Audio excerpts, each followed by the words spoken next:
Peace be with you. Friends, last week we looked at the 20th chapter of St. John's Gospel, one of the great resurrection appearances. And this week, on the third Sunday of Easter, we have a passage from that magnificent 24th chapter of Luke. That includes the Road to Emmaus story. It's been called the sort of masterpiece within the masterpiece.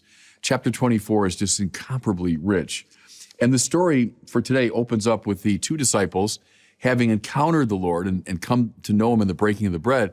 They've now made their way back to Jerusalem, and they found the 11, and they tell him the great news. And then listen, while they were still speaking about this, he, Jesus, stood in their midst and said to them, "Peace be with you." So we saw this last week, didn't we? The risen Christ appears always on his own terms, in his own way. We have to avoid the Thomas temptation. Unless I see, unless I verify, unless things happen on my terms. Well, that's not the right attitude of faith. That's trying to manipulate the experience. No, the risen Christ always comes as a grace on his terms. They were startled and terrified, and they thought they were seeing a ghost. But he said to them, "Why are you troubled? Why do questions arise in your heart? Look at my hands and my feet, that it is I myself." There's again that motif we saw last week. Jesus says shalom, but he also shows his wounds. Don't forget what the sin of the world has done. Don't forget resistance to Christ. But that resistance is overcome by the ever greater shalom of the Lord. Then listen now as he presses on. "Touch me and see, because a ghost does not have flesh and bones, as you can see that I have." Now, what I want to do, everybody, is pause here, because as I mentioned last week, when we're talking about the resurrection, we're talking about the central point of Christian faith, the hinge upon which the whole of Christianity turns. So to understand what we're dealing with here is exceptionally important. Go back to this time and place. Go back to the Eastern Mediterranean first century. There were a lot of views floating around about what happens to us when we die. So stay first in a Jewish context. There are lots and lots of texts in the Old Testament, and this became a standard view for many Jews, that, when we die, we die. We simply go back into the dust of the earth. Dust, and to dust you shall return. Think of the psalmist who says, Lord, can the dust give you praise? He's saying, look, keep me alive. Now that I'm alive, I can praise you, but once I'm dead, I just return to dust.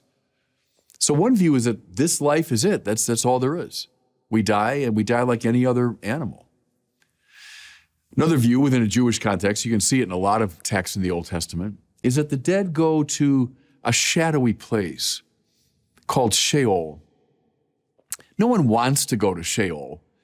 No one is looking forward to it. It's not some place of fulfillment and peace. It's a kind of shadowy half-life. A bit here, if you look in the ancient Greek stories and myths, read the Iliad, the Odyssey. When the great heroes are doing their work here on earth, well, that's when they're in the bright light of the sun, and people can see what they do and can praise them. When they die, they go into a similar kind of shadowy underworld. They're around, but they're not, in the bright light of fame. They're not living life in the full sense. So that idea was also floating around in Jesus' time. A third view, and you can see it, for example, in the Pharisees. The Sadducees were the ones who said, no, when you die, that's it. You just go into the ground and that's it. But the Pharisees said, no, we believe in the resurrection of the righteous at the end of time.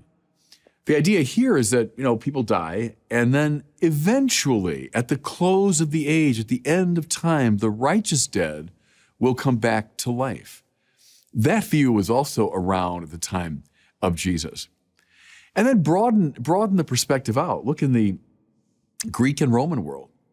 You read the texts of Plato, and you find a view that, it's very interesting to me, is very common today. In fact, I think even a lot of Christians, if you scratch the surface of their belief, they're going to come up with kind of a Greek idea, which is this, that the soul, the spirit, is kind of buried inside the body.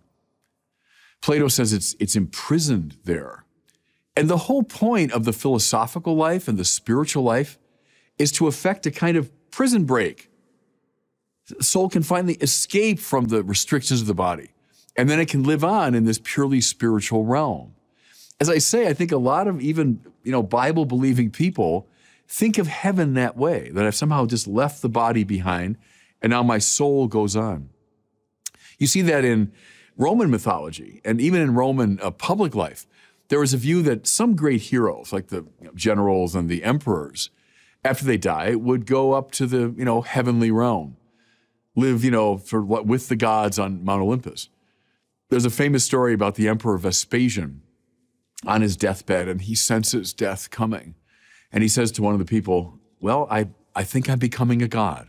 So that was a Roman view, not unlike the Greek view, that, after we die, the soul escapes from the body.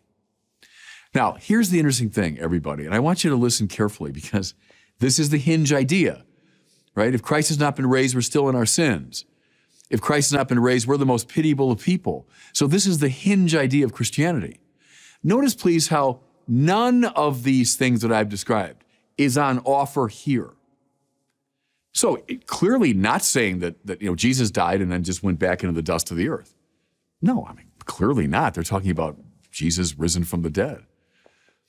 They're not talking about Sheol at all. They're not saying, oh yeah, Jesus died and he went to Sheol and maybe his ghost kind of came up from Sheol. Remember that story? It's in 2 Samuel about the witch of Endor who calls forth the shade of the prophet Samuel. Call him up from Sheol.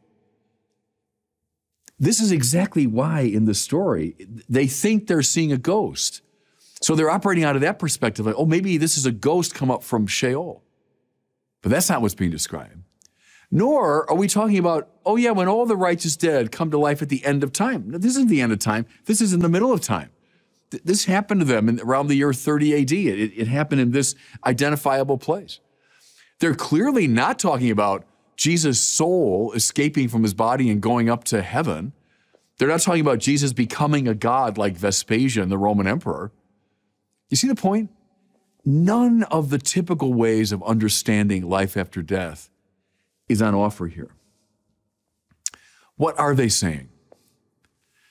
This Jesus, whom they knew, this particular Christ, whom they saw crucified.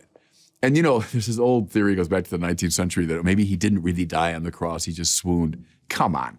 The Romans were expert at putting people to death. And this is not someone who's staggering into their presence, barely alive. No. This Jesus whom they saw crucified appears to them alive. A ghost from Sheol? No, he says it. Does a ghost have flesh and bones as you see I have? Touch me and see. A ghost doesn't have flesh and bones. As he said this, he showed them his hands and his feet. We're not talking about some ghostly presence or, up there somewhere in heaven. No, this is the Jesus whom they knew.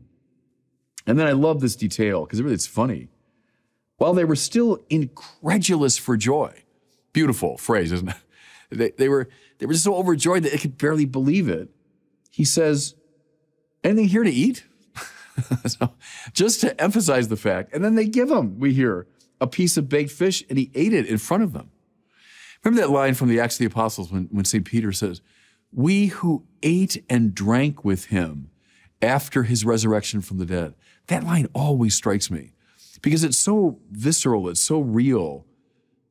We who sat down and ate and drank with him. This is someone now appearing alive again in his body. Now, mind you, just like anybody else? Well, no, clearly, because as they were talking among themselves, suddenly Jesus appears in their midst. On the road to Emmaus, there he is with them, and then he disappears. Is there something strange and elusive about his appearance? Yeah. How fascinating, too, that very often in these accounts, they don't know for sure that it's Jesus. Remember that?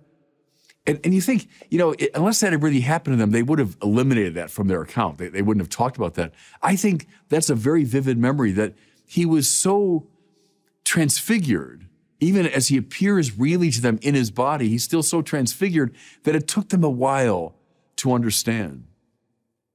Think of the story of the transfiguration. It's Jesus, yes, the Jesus whom they knew, but now metamorphosed, now elevated, now becoming dazzlingly white. He's on the event horizon, if I can put it that way. He's on the event horizon between this world and the world to come. And everybody, this gives us, I think, a keen sense of what our hope is. Christian hope is not, hey, I live this world and that's all I got. No. We long for this fulfillment in heaven. Christian hope is not, I go down to shadowy Sheol. No. That I come to fullness of transfigured life, yes, in my body, but now elevated and rendered luminous and perfect. Not escaping from the body and going up to some spiritual realm. No. We look, don't we say, for the resurrection of the dead. We await the resurrection of the body, right? That's our creedal language. Not the escape of the soul from the body. No, the elevation, transfiguration of the body. Think about this, everyone. Go back to the beginning of the Bible. And we have God creating the whole material order in all of its beauty and variegated complexity. Do you think God just wants all that to just fade away? He's done all that and it amounts to nothing. The whole idea is to escape from all that. No. I'm creating a new heavens and a new earth. God wants to renew all of creation. He wants to renew the material order. All of that is implied and contained in this idea of the resurrection.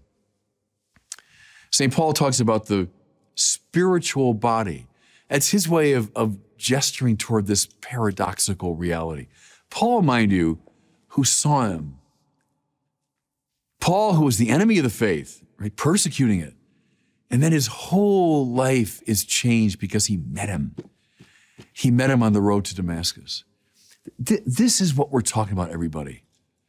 This Jesus, in his body, bearing his wounds, eating and drinking before them, and yet transfigured, elevated to a higher pitch.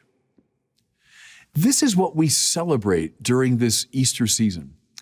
I'll close with this. I think one way to move spiritually through the Easter season is to cultivate your capacity for surprise.